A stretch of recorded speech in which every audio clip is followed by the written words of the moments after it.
Today, we turn our attention to a major escalation in U.S.-Cuba relations that has captured global headlines.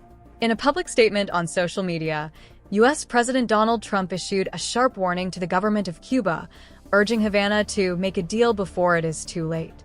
This message came just days after a dramatic U.S. military operation resulted in the removal of Venezuelan leader Nicolas Maduro, a close ally of Cuba, and follows a strict U.S. embargo alongside the seizure of Venezuelan oil tankers. In his message, the president declared that there will be no more oil or money going to Cuba, zero, underscoring that Havana's long-standing reliance on Venezuelan energy and financial support will effectively end unless Cuba negotiates with the United States. Trump did not outline the specific terms of any proposed deal, but the tone of his remark was unequivocal.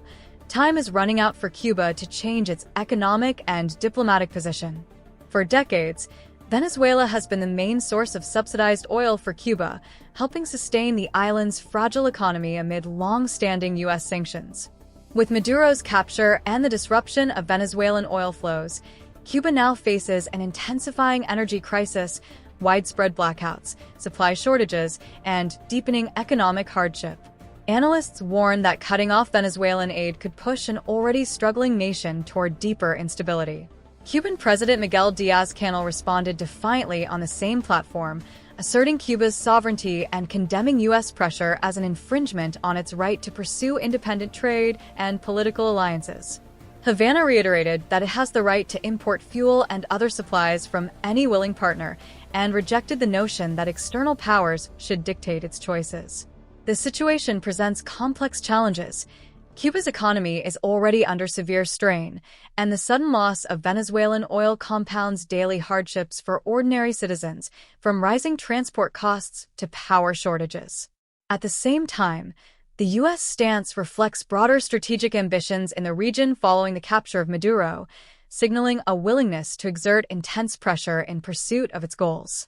This development has raised concerns among diplomats and regional experts about the potential for increased tension, cascading economic effects across the Caribbean, and the real risk of humanitarian strain if energy supplies remain restricted. The coming days will likely reveal whether diplomatic channels open, how Cuba responds to the ultimatum, and what impact these moves will have on broader geopolitical relationships in the Western Hemisphere. In this critical moment, Cuba stands at a crossroads. Acquiesce to U.S. overtures for negotiation or continue to resist external pressure with uncertain consequences for its people.